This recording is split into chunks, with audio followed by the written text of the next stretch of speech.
Assalamualaikum warahmatullahi wabarakatuh. Setiap tanggal 9 Februari diperingati sebagai Hari Pers Nasional. Sebagai refleksi Hari Pers Nasional itu, kita sebagai bangsa patut bertanya, sejauh mana pers nasional kita berfungsi atau difungsikan, terutama oleh negara dan warga bangsanya. Pertanyaan reflektif ini patut diajukan di sini, terutama dikaitkan dengan karut-marutnya komunikasi yang mewarnai sosial kemasyarakatan kita akhir-akhir ini. Pers atau media massa hingga platform distribusi konten media massa melalui media sosial akhir-akhir ini cenderung dipandang sebelah mata, bahkan dianggap sebagai lembaga yang tidak penting.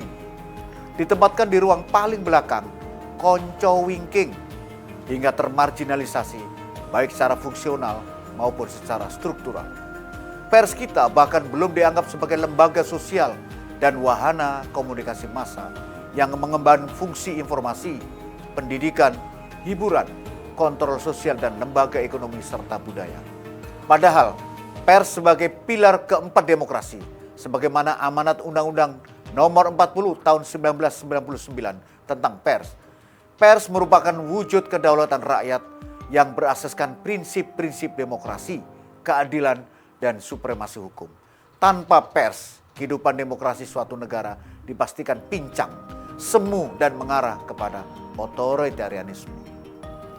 Patut dicatat di sini dari kasus antrian gas LPG 3 kg yang menghebohkan masyarakat pekan pertama Februari lalu.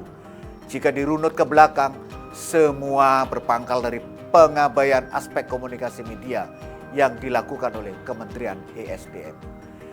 Berdasarkan kronologis penataan niaga gas LPG 3 kg itu, berlaku adagium kebijakan yang tidak bajik atau bahkan dianggap suatu ketidakbijakan hanya karena mengabaikan aspek komunikasi.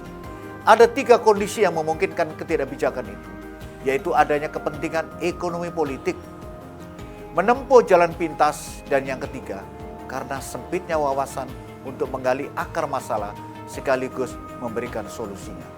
Mari kita runut kronologis karut-marutnya masalah LPG 3 kg itu, khususnya dari perspektif komunikasi media. Agar tepat sasaran, Kementerian ESDM tentu saja harus menata ulang distribusi gas LPG 3 kg yang bersubsidi dan diperuntukkan bagi rakyat kelas bawah dan usaha mikro. Dirjen Migas mengeluarkan surat edaran nomor B/MG-700-MG-MT05-DJM-2025 tentang penyesuaian ketentuan pendistribusian LPG 3 kg. Surat edaran itu dikeluarkan tanggal 20 Januari, tetapi berlaku mulai tanggal 1 Februari. Hanya dalam kurun 10 hari, penjual eceran gas melon ditiadakan. Masyarakat konsumen gas bersubsidi itu harus luntang-pukang membeli ke pangkalan gas sesuai harga eceran tertinggi atau HET yang jaraknya cukup jauh. Masyarakat marah, publik gaduh, dan menjerit.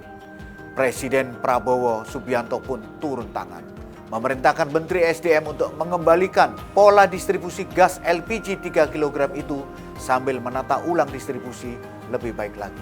Menteri ESDM selain dicecar oleh DPR juga sempat disatroni oleh masyarakat yang marah setelahnya.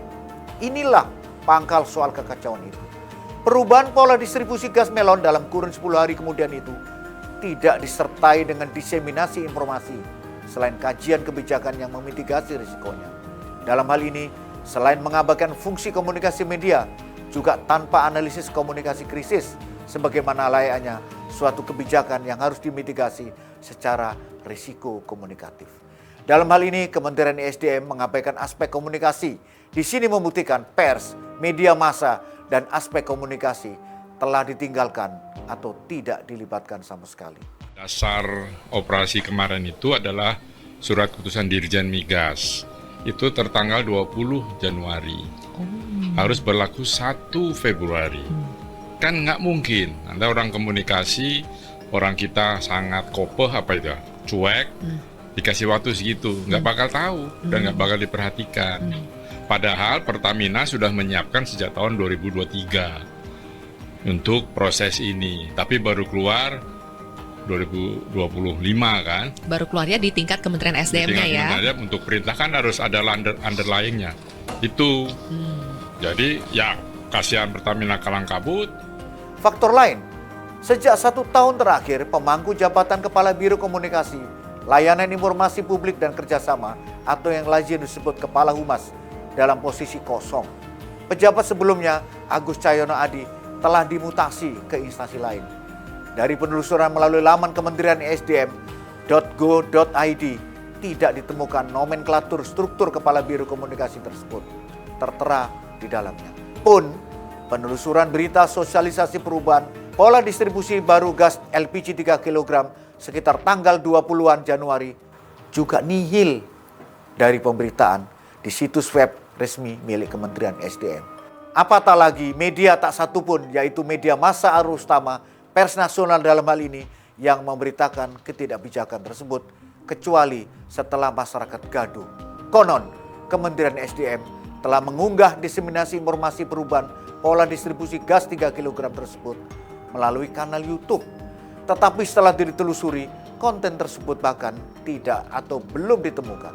Kalaupun ada, barangkali saja konten tersebut ditenggelamkan oleh isu lain, sehingga sama sekali tidak masuk dalam deretan video populer. Pada saya sempat bicara Senin pagi itu dengan Pak Menteri, saya bilang hati-hati loh, ini proses ininya komunikasinya buruk sekali. Ya mas kita tangani sekarang tapi kan sudah chaos. Muncul pertanyaan di sini, apakah ini sekedar inkompetensi dalam komunikatif atau ada faktor lain yang tidak dijelaskan kepada publik? Publik patut bertanya-tanya. Media ini sebelumnya menilai lembaga dan pejabat negara kita ini umumnya tidak atau belum memiliki kemampuan tindakan komunikatif atau communicative act yang mengandung 4 syarat utama, yaitu menyampaikan kebenaran, otentisitas atau kejujuran, komprehensibilitas, apatah lagi dalam hal kehadiran media atau media presence dan kehadiran digital atau digital presence. Para pejabat kita selalu absen kalau tidak dikatakan alergi. Sejumlah miskomunikasi, mispersepsi, mismanajemen komunikasi krisis pun kerap melanda. Kita masih ingat bagaimana di masa krisis pandemi COVID-19 lalu, komunikasi publik dalam konteks komunikasi krisis kita begitu berantakan dan amburadulnya. Begitu pula dalam kasus pagar laut di Kabupaten Tangerang, antar pimpinan instansi terjadi silang pendapat. Semoga saja di masa mendatang, utamanya bagi para pejabat pengampu kebijakan di negeri ini, cakap dalam tindakan komunikatif, sehingga kebijakan yang baik tidak berubah menjadi ketidakbijakan yang dapat mengail kekisruan di masyarakat. Nasrun minallah wa fatun qorib. Wassalamualaikum warahmatullahi wabarakatuh.